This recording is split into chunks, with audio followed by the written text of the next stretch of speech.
Now, our next guest is unique, not only because of the color of his hair, but also because of what he's acting for and what he is working towards. Former MK Yehudah Glick, you heard a little bit of what he had to say this morning, but he's here to share more about his project, Shalom Jerusalem. Fun fact about Yehudah, besides the fact that he's the survivor of a failed assassination attack, he was an MK for the Likud, and he is here to share his story.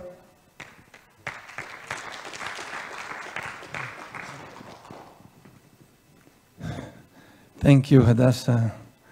Wow, it's so great. Guys, you should once in a while come up here and look how much light is coming out from your faces.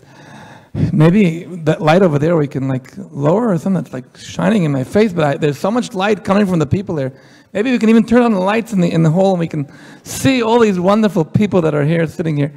Wow, I really I'm so excited. I am really so excited to see all these people here, and I really thank you, Nitzan, for bringing these people here, and thank you for coming, and it really is prophetic, really prophetic. Thank you, Joel. I must say you reminded me of a guy named Joel who, a few thousand years ago, also wrote a good book named Joel. It was wonderful. The only thing I couldn't understand, who was the Sunni leader on that last picture there, slide there? I didn't recognize who he was. It looked like a nice guy because the guy standing next to him gave an unbelievable, faithful speech in the Knesset, and I had the privilege of listening to it and being there as a member of Knesset and feeling like I was in heaven. Okay, but we're not there. Wow. Media, we spoke about a lot today. Israel has been spoken a lot about today. I want to speak a little bit about faith, because I really think, when the American embassy opened up in Jerusalem, a lot of the left press in Israel, at the beginning, were very against it. But, they were willing to swallow that. But there was one thing they couldn't allow happening.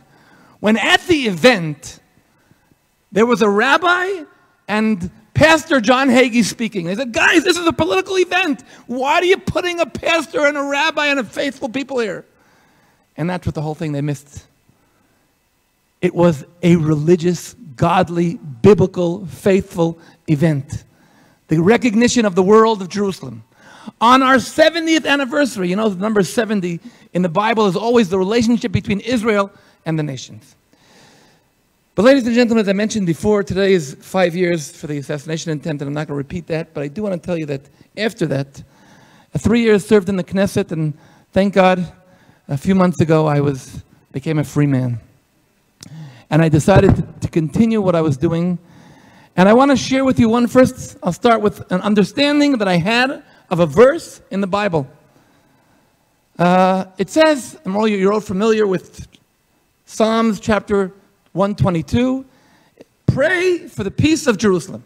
And it always bothered me. Why should we pray only for the peace of Jerusalem? We should pray for the peace of Washington, and pray for the peace of Jakarta, and we should pray for the peace of Mexico. Why does it say pray for the peace of Jerusalem? And suddenly, I had an understanding. In Psalms 128, it says, God should bless you from Zion, and you should see the good of Jerusalem. What does it mean you should see the good of Jerusalem? The good of Jerusalem is a kind of good. It's not the only good in Jerusalem, it's a kind of looking. It's a godly looking at world. I think the same thing, it doesn't say pray for the peace of Jerusalem. Pray for a Jerusalem peace.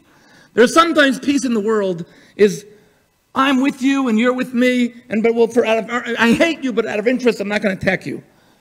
A Jerusalem peace is a godly peace, understanding that we're all part of one God, and we all have to work out together and serve, and not in spite of our differences, because of our differences. God created us differently, and that's the way we have to serve. But I was asking myself, yes, Shalom Jerusalem, which is called the name of the organization I established. It's called Shalom Jerusalem. The shalomjerusalem.org is the website, and you can go in and see. After 70 years of developing a wonderful modern country, a country with $120 billion of investments around the world, when God called Abraham, he told him, I'm going to bless you, but you should be a blessing, and all the peoples of the world shall be blessed from you. So 70 years we were busy building our country. Now is the time that we show that we want the world to recognize Jerusalem. We don't need the world to recognize Jerusalem. The world needs the recognition of Jerusalem. And the recognition of Jerusalem not as a political center only, but as a world center. For what? Kimi Tzion Tetzei Torah, from Zion should come out Torah, the word of God from Jerusalem. So it should be a world center of the word of God.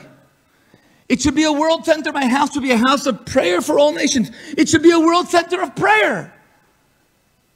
And there shall be no more war between nations. So a world center for peace.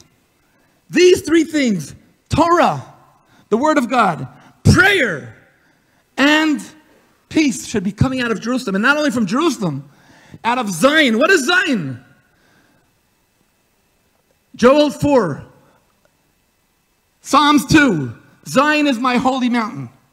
When I began bringing people to the Temple Mount in 1989, in one whole year, 100 Jews went into the Temple Mount. They said if more Jews come, it'll be a World War III.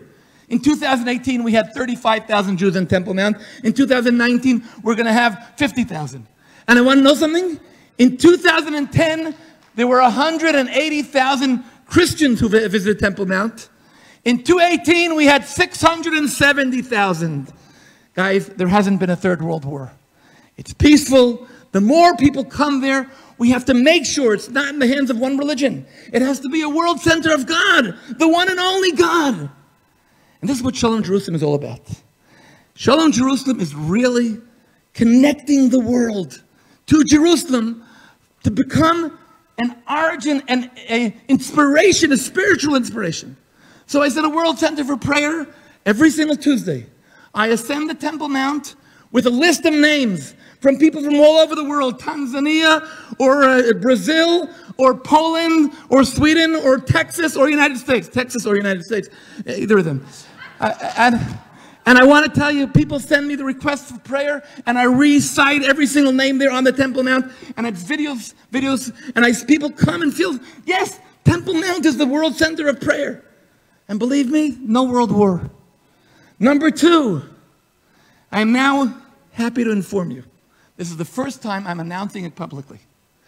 In January 24th to January 28th in 2021, which is another year and 3 months from now, we will be having in Jerusalem the first international Bible conference.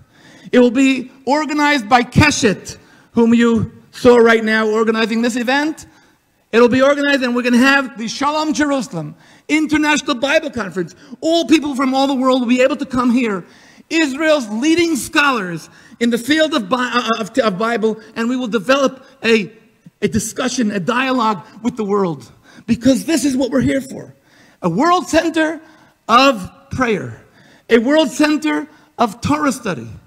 And a world center of peace. And I believe peace comes not from signing documents. Peace is not a political event. Peace is not even a humanitarian event. Peace is a godly event.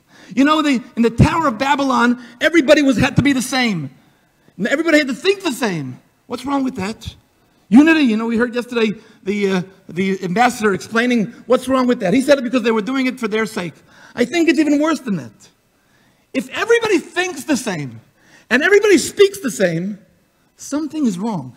You know how I know? I'll give you an example. A few years ago, there was a country, I'm not going to mention names, but it didn't matter where you were from, whether you were from Ukraine or from Armenia or from Latvia or from Lithuania or from Estonia or from Georgia, you had to be Russian and you had to speak Russian.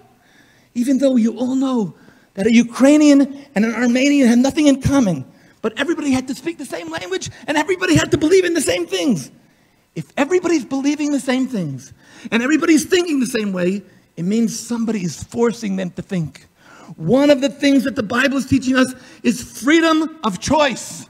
Freedom of choice is the basic godly terminology. It's a basic godly phrase. And yes, ladies and gentlemen, peace, shalom, is something much greater. A house of prayer for all nations doesn't mean all nations have to convert. Each nation remains who they are. But each nation has an obligation to worship God in his way. Yes, I saw the sign, 5 minutes, you'll get 3 minutes to change. I'll give you on my expense. Ladies and gentlemen, I want to invite you to visit Jerusalem, shalomjerusalem.org. Encourage your communities to connect to the prayer, to turning Jerusalem into a world center of prayer. I want to encourage you to sign up we'll open a page soon to sign up for the International Bible Conference in Jerusalem. But I also want, when you bring your groups to the Temple Mount. Bring your groups, because Zion is my holy mountain. That's what it is. And we have to be there.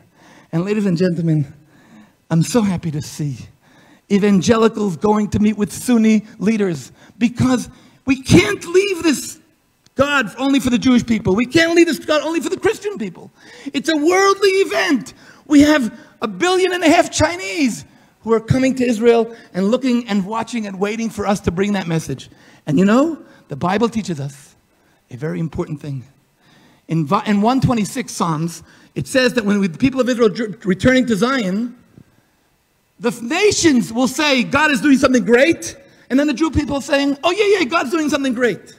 Also in the book of Song of Songs, there's the love between God and the people of Israel. But the daughters of Jerusalem, who are the other nations, are helping Israel raise their connection and love to God. The nations have a mission to remind the people of Israel that what's happening here is nothing for granted. It's a godly, biblical event. And you know, there are those who have great faith. You know what they're called? They're atheists. They believe in coincidences. I have a small faith. I'm a rational person. When I analyze these things rationally, the only explanation I have is the one and only. Shalom from Jerusalem. I love you so much.